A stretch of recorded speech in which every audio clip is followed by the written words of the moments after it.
विद्यार्थियों, मैं अनुष्का शर्मा एक बार फिर अपने नए वीडियो के साथ। कल हमने अरस्तु का न्याय सिद्धांत पढ़ा था। आज हम पढ़ेंगे रोल्स का न्याय सिद्धांत।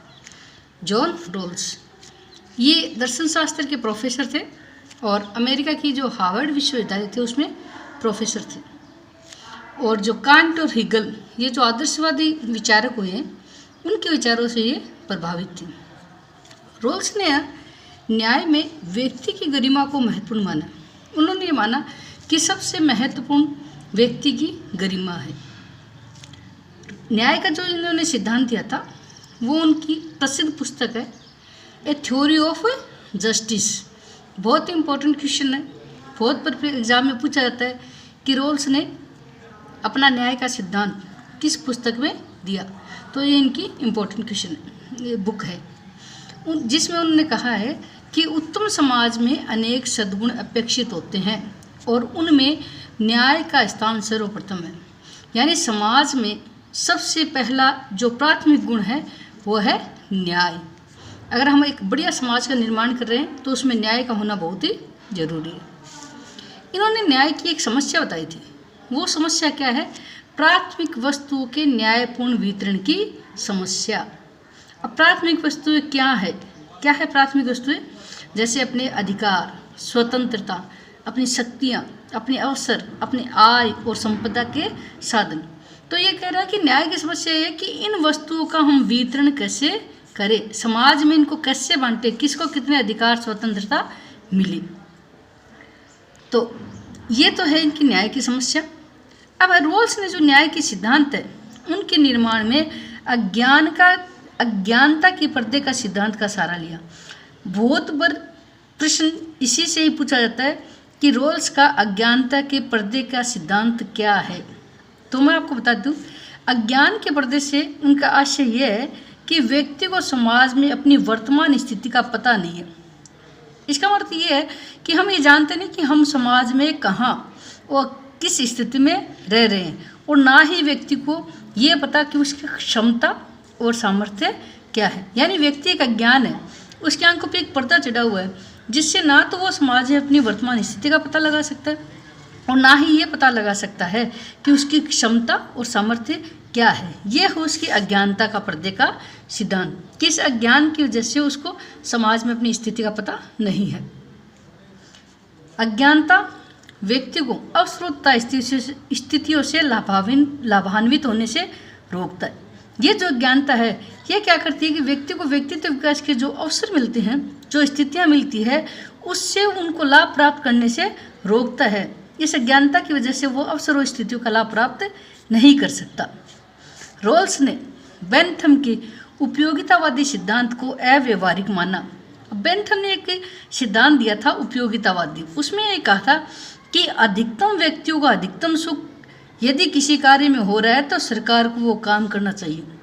लेकिन रोल्स ने इसको अव्यवहारिक माना। क्यों माना? क्योंकि यह बहुमत को तो लाभ पहुंचाता है, जो अधिकतम व्यक्ति उनको तो लाभ पहुंचाता है, और अल्पसंख्यकों के साथ क्या करता है? अन्याय करता है। और रोल्स ने यह कहा कि ऐसा नहीं होना चाहिए कि जो बहुमत है उसको तो लाभ पहुंचाया जाए और जो संख्या में कम है उनके साथ सरकार अन्याय करे। इसलिए रोल्स ने इस सिद्धांत को अव्यवहारिक माना। अब रोल्स के न्याय के मूल सिद्धांत। रोल्स ने न्याय के जो मूल सिद्धांत दिए उनमें सबसे पहला उनका सिद्धांत है समान स्वतंत्रता का सिद्धांत।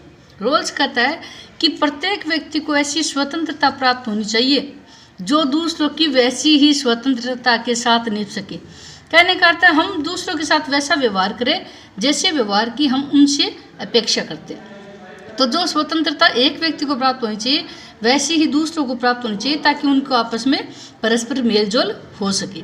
यानी समान रूप से सबको स्वतंत्रता मिलनी चाहिए। दूसरा है इनका भेदमूलक सिद्धांत। भेदमूलक का अर्थ क्या है? देखो कि सामाजिक व आर्थिक विषमता इस ढंग से व्यवस्थित हो कि समाज में हीनतम स्थिति वाले लोगों को अधिकतम लाभ प्राप्त हो। जो समाज में हीनतम स्थिति में है, मतलब समाज में जो अपेक्षित वर्ग है, उनको आर्थिक और सामाजिक लाभ है वो ज़्यादा मिलना चाहिए। ये कह रहा है कि जो पिछड़े गए समाज में, जैसे वर्तमान में अपने संविधान में भी हम देखते हैं कि जो SC है, एसटी है उन लोगों को समाज की मुख्य धारा से जोड़ने के लिए उनको आरक्षण दिया गया है। तो यही वेदमूलक सिद्धांत है कि जो पिछड़ गए हैं उनको हम क्या व्यवस्था करें कि उनको समाज की मुख्य धारा से जोड़ा जा सके। तीसरा इनका सिद्धांत था अवसर की उचित समानता का सिद्धांत। अवसर की उचित समानता कि समाज में जो पद है, जो स्थितियां हैं, वो सब के लिए समान रूप से सुलभ हो, कोई भेदभाव न हो। अवसर की सब लोगों को समानता मिलनी चाहिए। जैसे सरकार ने कोई पद स्थितियाँ प्राप्त निकाली है, मान लो कोई भर्ती निकाली है, तो भर्ती में ये नहीं हो कि समाज के किसी वर्ग के साथ भेदभाव वगैरह, सबके साथ एक समान व्यवहार होना चाहिए। तो ये था जॉन रॉल्स का सिद्धांत। अब थोड़ा सा हम मध्यकालीन न्याय के सिद्धांत के बारे में पढ़ेंगे। हालांकि हमने रॉल्स पढ़ा है पहले, रॉल्स आधुनिक आता है। मध्यकाल में सिर्फ दो ही नाम मुख्य हैं, एक है संत ऑगस्टाइन और एक है थॉमस एक्विनास। तो ऑगस्टाइन की जो प्रमुख पुस्तक है उसका नाम पूछा जाता है एग्जाम में बस ज़्यादा करके कि क्या उसकी पुस्तक का नाम क्या है। तो पुस्तक का नाम है सिटी ऑफ गॉड, हिंदी में कहते हैं ईश्वरीय राज्य। तो इन्होंने क्या कहा था, देखो न्याय के बारे में, न्याय सिद्धांत का प्रतिपादन किया इन्होंने सिटी ऑफ गॉड में, और क्या कहा कि व्यक्ति द्वारा ईश्वरीय राज्य के प्रति कर्तव्य पालन ही न्याय है। इन्होंने कहा कि ये जो राज्य है वो ईश्वर के द्वारा बनाया गया है, और आप अगर राज्य के प्रति अपने कर्तव्य का पालन कर रहे हो, किसके प्रति? राज्य के प्रति, क्योंकि राज्य किसके द्वारा बना है? ईश्वर के द्वारा। तो आप अगर राज्य के प्रति अपने कर्तव्य का पालन कर रहे हो तो आप न्याय पूर्ण व्यवस्था का पालन कर रहे हो। इन्होंने कोटेशन भी दिया था कि न्याय के बिना राज्य डाकू के झुंड के समान है। अब डाकू के झुंड का अर्थ क्या है? कि जहाँ अव्यवस्था है, जहाँ बड़ी मछली छोटी मछली को खा जाती है, जहाँ शक्तिशाली व्यक्ति है वो हीन व्यक्तियों को अपना शिकार बनाते हैं, वो है कि डाकू का झुंड। इसलिए उन्होंने कहा कि जहाँ न्याय होगा वहाँ पे व्यवस्था सही ढंग से होगी। और मध्यकालीन न्याय सिद्धांत में दूसरा नाम आता है थॉमस एक्विनास का। तो ज़्यादा करके एग्जाम में इनकी सिर्फ परिभाषा पूछी जाती है कि इन्होंने न्याय क्या बताया। तो उन्होंने कहा है न्याय एक व्यवस्थित व अनुशासित जीवन व्यतीत करने तथा व्यवस्था के अनुसार कर्तव्य पालन में निहित है। इन्होंने भी यही बात कही है कि आप राज्य के द्वारा जो व्यवस्था बनाई गई है उस व्यवस्था के अनुसार यदि कर्तव्य का पालन कर रहे हो तो आप एक न्याय कर रहे हो। तो विद्यार्थियों, यह था अपना न्याय का सिद्धांत रॉल्स का और मध्यकालीन। अगले अध्याय में हमें वो भारतीय जो न्याय की अवधारणा है जो आपके चैप्टर में है उनके बारे में अध्ययन करेंगे। धन्यवाद।